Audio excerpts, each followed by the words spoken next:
한국에 대해 아무것도 몰랐다는 점에서 누구보다도 많은 죄책감을 느낍니다. 사실 한국은 일본 시장과 거의 같을 거라고 생각했었습니다. 하지만 한국은 일본 시장과는 완전히 다릅니다. 한국은 문화면에서 일본과 완전히 다르며 일본인이나 다른 아시아인 또는 중국인과도 완전 다릅니다. 한국인들은 지저분하게 굴지도 않고 호들갑을 떨지도 않으며 바로 요점을 말합니다. 한국인들이 그게 좋다고 말하면 진짜 그걸 좋아하는 겁니다. 그걸 좋아하지 않으면 그냥 가버립니다. 유튜브 채널 세계소리소문. 여러분의 구독과 좋아요, 알림 설정은 컨텐츠 제작에 큰 힘이 됩니다. 저명한 경제학자 팀 하코트는 한국을 산업의 초강대국이며 기술의 중심지라고 소개했습니다. 또한 한국은 동아시아에서 가장 발달된 경제국이며 월드클래스급 인프라와 안정적인 직업, 그리고 견고한 건강관리 시스템 등으로 인해 꽤 살기 좋은 나라인 것 같다고 말했습니다. 경제 전문가들은 한국에 대해 기술에 정통하고 잘 훈련된 사람들이 많아 해외 기업들이 우수한 인력을 확보하기에 아주 좋은 환경을 지녔다고 말했습니다. 또한 한국은 테스트 베드의 본거지로 많은 회사들이 제일 먼저 그들의 제품을 한국에서 판매해보고 싶어 하는데, 그 이유는 한국에서 그 제품이 잘 먹히면 어떤 해외에서든지 잘 팔리기 때문이라고 설명했습니다. 하지만 외국 기업이 한국에서 성공하려면 신뢰와 책임 그리고 인내심이 무엇보다도 필요하다고 덧붙였습니다. 상공회의소 회장 그레햄 다즈는 한국에 존재하는 음향을 이야기하며, 한국인들은 따뜻하게 외국 기업을 맞아주지만 한국 기업과 한국 제품을 선호하기 때문에 외국 기업이 한국에서 자리 잡기 위해서는 인내가 필요하다고 말했습니다. 즉 한국에 투자하는 것은 즉각적 만족을 주지 않을 것이라고 경고하며, 긴 게임을 할 수 있도록 인내심을 가지고 때를 기다릴 준비를 해야 한다고 말했죠.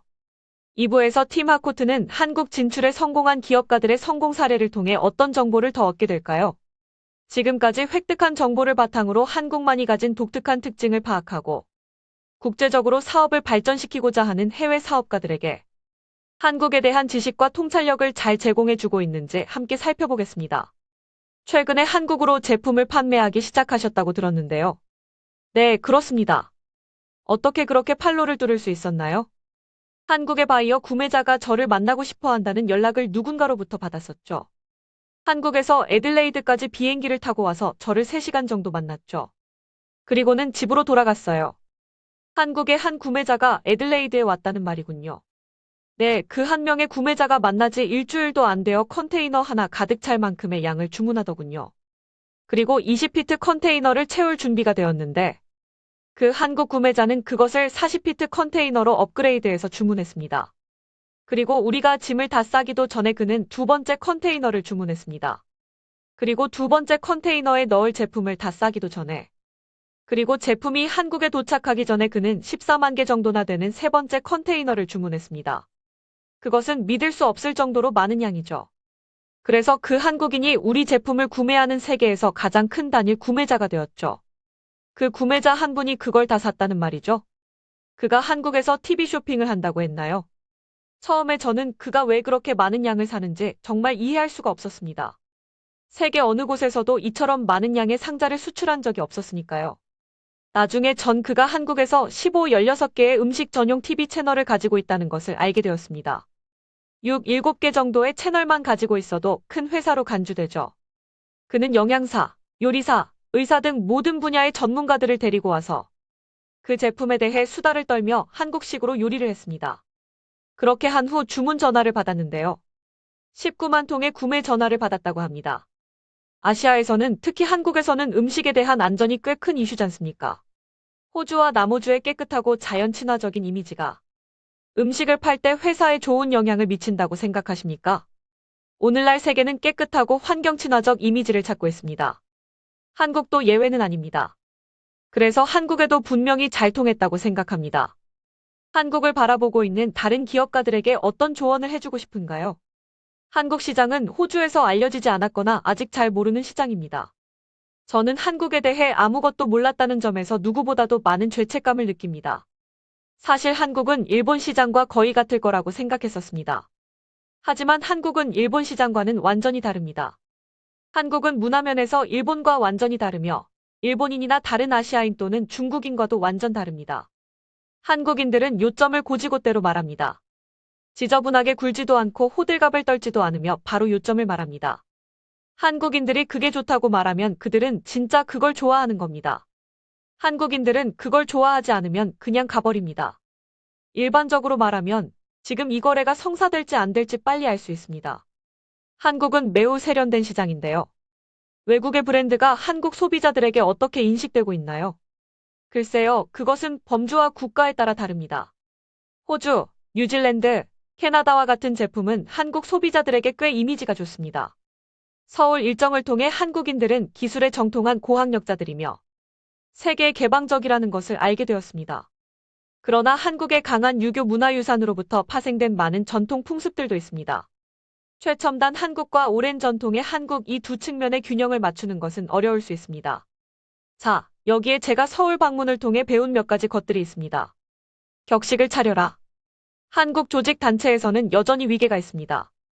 그러므로 여러분은 알맞은 정도의 공식적인 소개를 할 필요가 있습니다. 지나치게 법리적으로 굴지 마라. 한국인들은 유연한 제안서나 MOU 정식 계약 맺기 전에 우선 작성하는 양해각서를 선호합니다. 꿋꿋하고 인내심을 가져라. 한국인은 강압적인 협상가를 좋아하지 않습니다. 한국인은 생활에서는 빨리빨리나 서두르는 면이 있습니다. 하지만 외국 파트너와 사업 거래를 할 때는 그렇지 않습니다.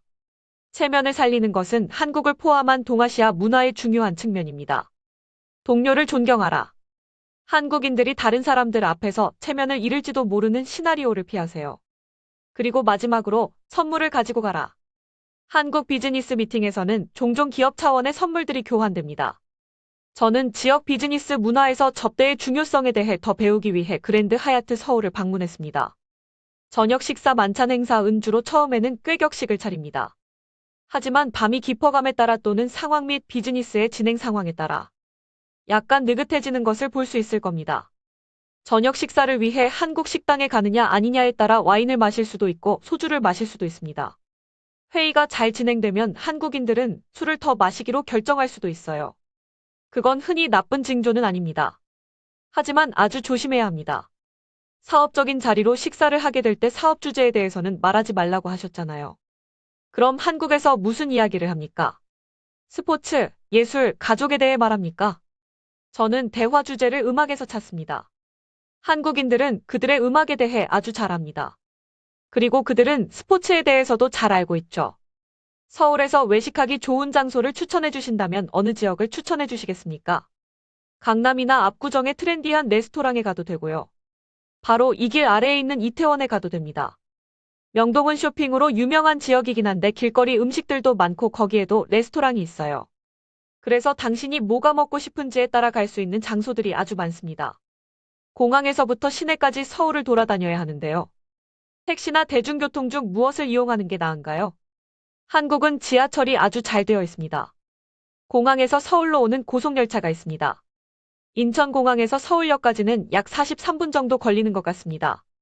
그 다음 서울역에서는 택시를 타거나 지하철을 타고 시내를 다닐 수 있습니다.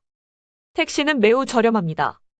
한국에는 다른 종류의 택시들이 있는데 주황색 택시는 관광객을 위해 디자인된 택시입니다.